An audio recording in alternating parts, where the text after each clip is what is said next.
Ray Gomez, Live It Up. Okay, I might not be great at this one because I was only made aware of the song last week, and I kind of consider myself, it's like considering yourself, you know, Partick Thistle's greatest ever fan. I can consider myself to be the world's #1 Ray Gomez fan. And, you know, as always, you know, you don't know as much as you think you do. And a Facebook friend called Kevin Barnett very kindly said to me, Live It Up's a really good one, who plays guitar in it? Because we were talking about Narada Michael Walden.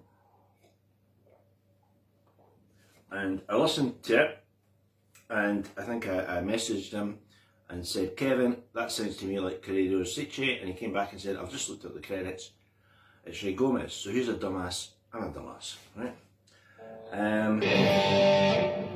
Now this is a keyboard song, it's a sort of synthy song, it's very, very much of its time, and it starts with a line of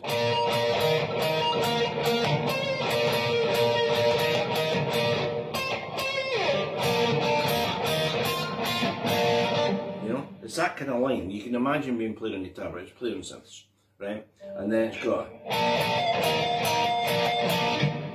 that. That's the Live It Up section in the middle. Now, the intro and the chorus are the same, but the intro's got the.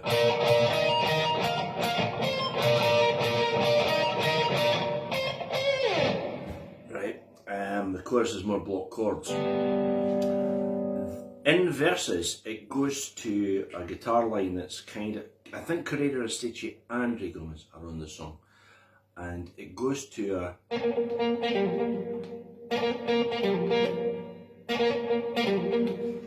that kind of very clean twangy sound, kind of like what Steve Lukather did on Michael Jackson's Thriller album, you know.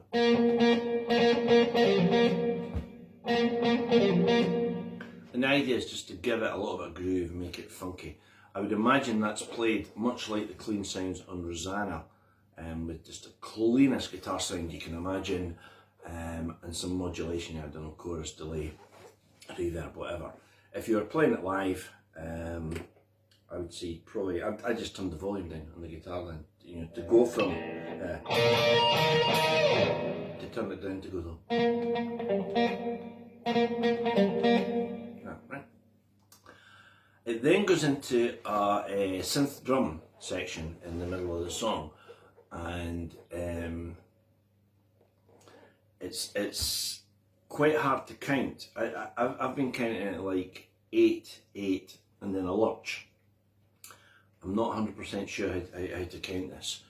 Maybe they had some way of doing it, or maybe it was spliced together in the studio. But there's this electronic, like Lynn drums solo in the middle, and then it goes into Ray's solo, right? So first thing you hear him play is,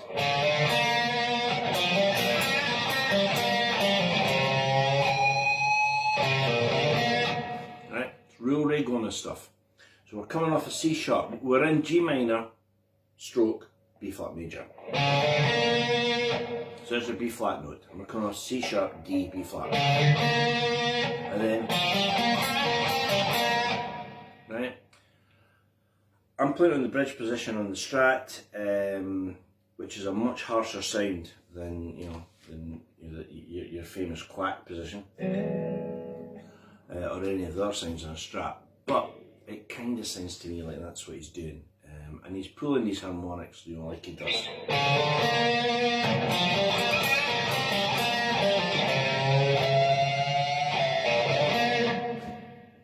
That's your opening phrase, right? So once it goes down,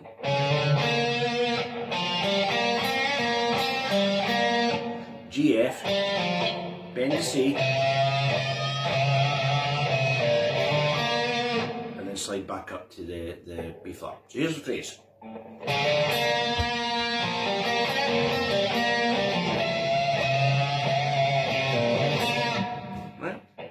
Next phrase, we can back off the trail a little bit here.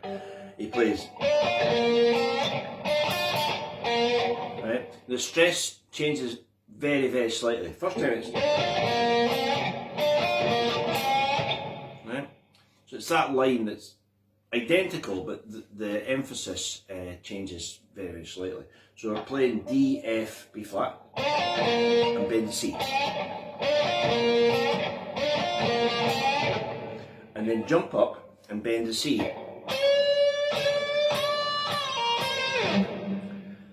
But it's Ray Gomez, so again it's kind of microtonal. So what we get is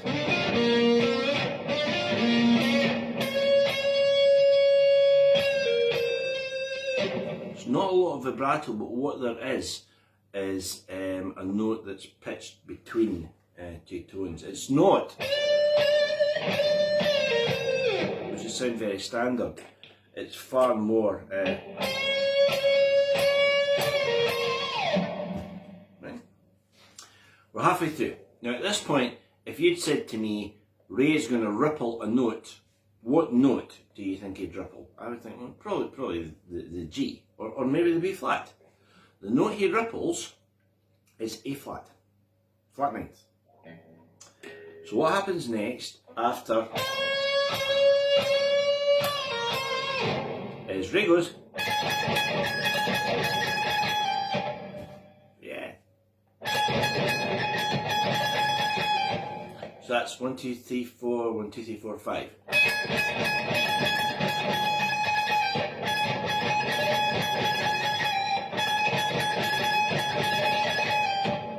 Right? It's just one note. And then he plays.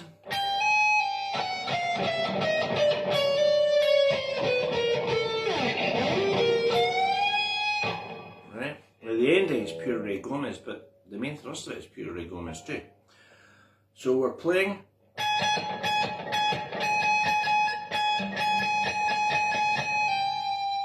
And then a chromatic line that you could go down one string. You could conceivably go. See what I'm doing? Just going down one fret.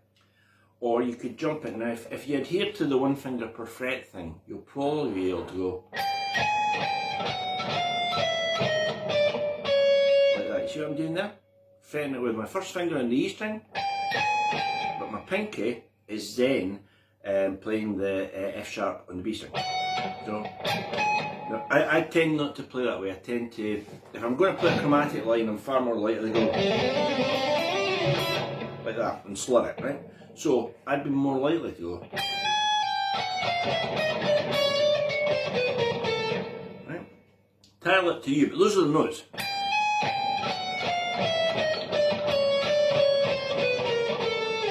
Right? Lovely, swinging kind of bebop line that he plays in the middle of this thing. It's just full of a kind of elan, just out of nowhere. And Narada's music is like that. There's a real kind of love of life in it. But I mean, as I say, maybe I'm building this up too much. But just in the middle of this funk solo,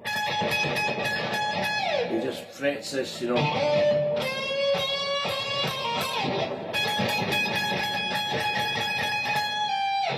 Love it, right? So I've got the chromatic line.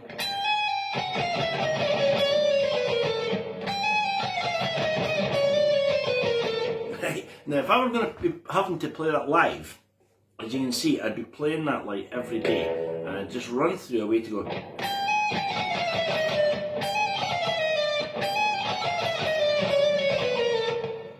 Till you can get it up to speed. But those are the notes, so it's up to you to go.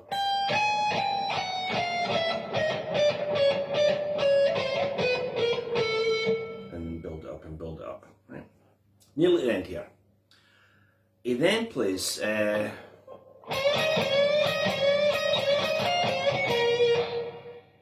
what you think he plays, right?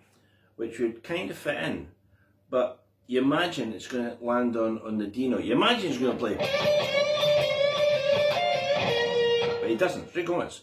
So he plays an E flat, and the note that he bends up to the E flat is the D. So he then plays.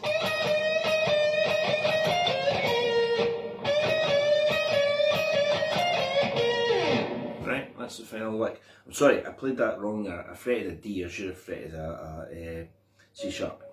So the final lick does fret the E flat, but it's.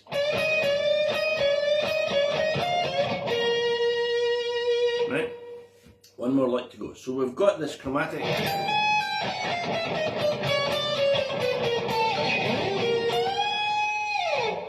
And that's a real Ray thing, you know, it's a real wild bend.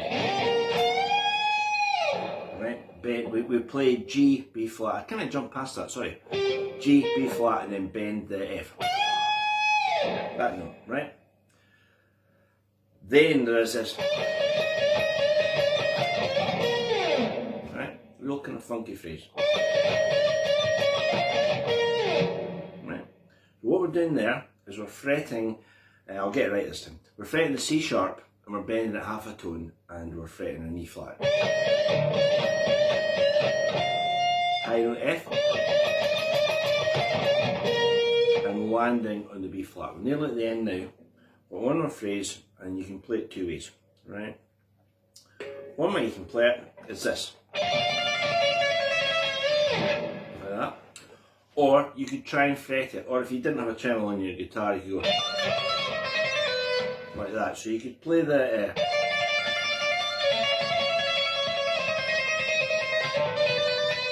but one trill at a time, one trill only. Like that, right?